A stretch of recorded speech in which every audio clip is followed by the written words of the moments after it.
Halo semuanya, Assalamualaikum warahmatullahi wabarakatuh. Shalom, namo buddhaya, salam kebajikan. Kami dari kelompok PPL 1 SDN 31 Pontianak Barat akan mempresentasikan laporan akhir program perbaikan pembelajaran PPL ke-1. Mata kuliah, pemahaman tentang peserta didik dan pembelajarannya. Dosen pengampu mata kuliah sekaligus dosen pembimbing lapangan yang kami hormati, Ibu Dr. Hajah Siti Halijah, Magister Pendidikan. Adapun kelompok PPL 1 SDN 31 Pontianak Barat terdiri dari saya sendiri, yaitu Dio Fiali Maulana, Sarjana Pendidikan. Kemudian ada Astrid Badayanti Putri, Sarjana Pendidikan, Eka Prastiwi, Sarjana Pendidikan, Eva Rini Lestari, Sarjana Pendidikan, Lika Ardiani, Sarjana Pendidikan, dan Nurlaili Al-Mubarok, Sarjana Pendidikan. Selamat menyaksikan. Bab 1. Latar belakang.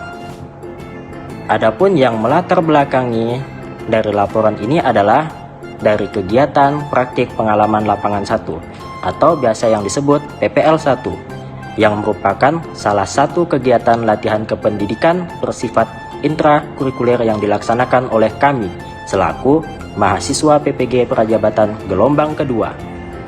Dan tujuan dari dilaksanakannya PPL 1 ini adalah untuk melatih kami dalam menerapkan pengetahuan dan kemampuan, baik itu soft skill ataupun hard skill, serta mempraktikkan ilmu yang telah diperoleh selama perkuliahan di dalam proses pembelajaran sesuai bidang studinya. Berikutnya yaitu masalah atau fenomena yang kami amati. Yang pertama, masih minimnya penggunaan media pembelajaran pada saat pembelajaran di dalam kelas, yaitu di mana guru masih cenderung menggunakan papan tulis, LKS, dan buku paket saja.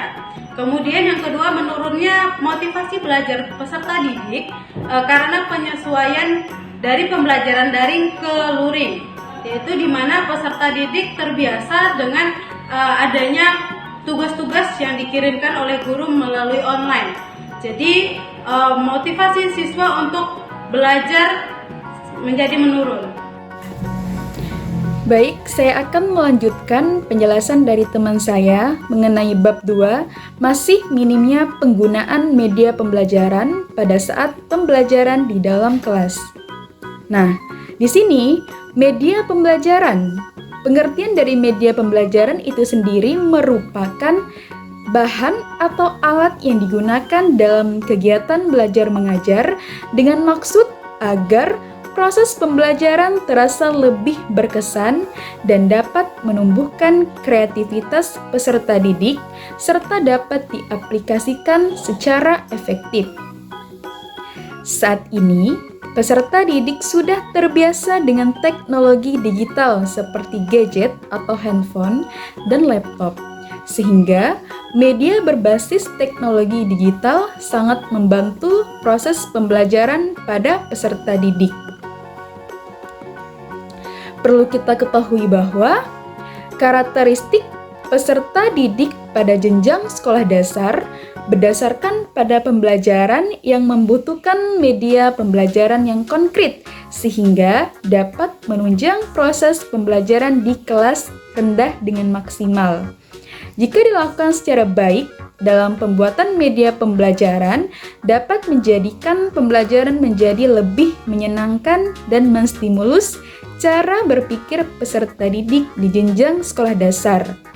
Kemudian, manfaatnya itu adalah memberikan pengalaman belajar yang berbeda dan bervariasi sehingga merangsang minat peserta didik untuk belajar. Nah, di sini tujuan pembuatan media pembelajaran, adanya media pembelajaran pada saat kita mengajar, yang pertama, menumbuhkan sikap dan keterampilan tertentu dalam bidang teknologi. Yang kedua, menciptakan situasi belajar yang tidak mudah dilupakan oleh peserta didik. Yang ketiga, untuk mewujudkan situasi belajar yang efektif. Kemudian yang keempat, untuk memberikan motivasi belajar kepada peserta didik. Namun, faktanya di lapangan, masih banyak guru yang belum membuat atau melakukan pembelajaran dengan menggunakan bantuan media.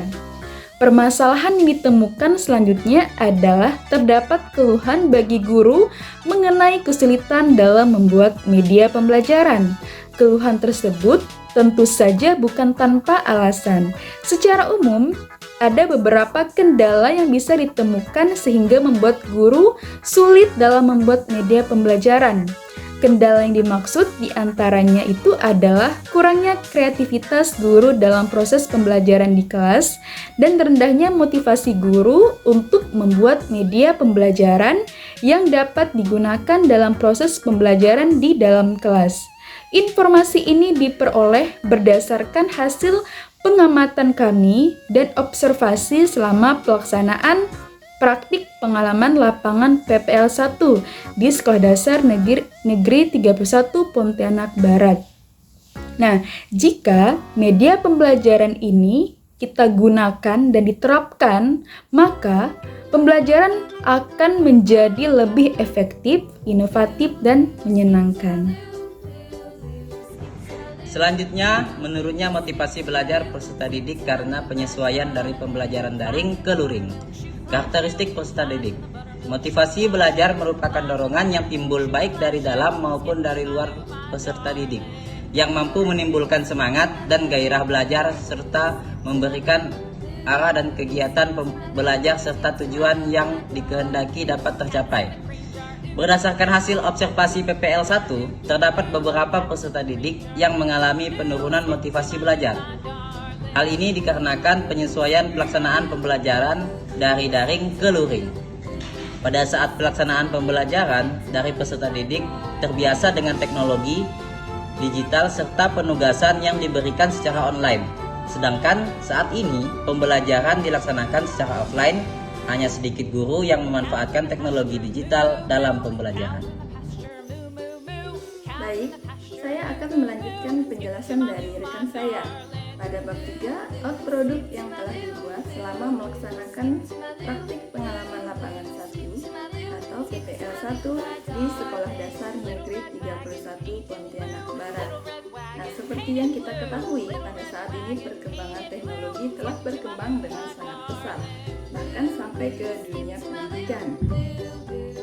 Pembelajaran dituntut untuk mengurangi metode ceramah dan diganti dengan banyak media atau inovasi pembelajaran yang sesuai dengan karakteristik peserta didik, khususnya karakteristik peserta didik pada abad ke-21.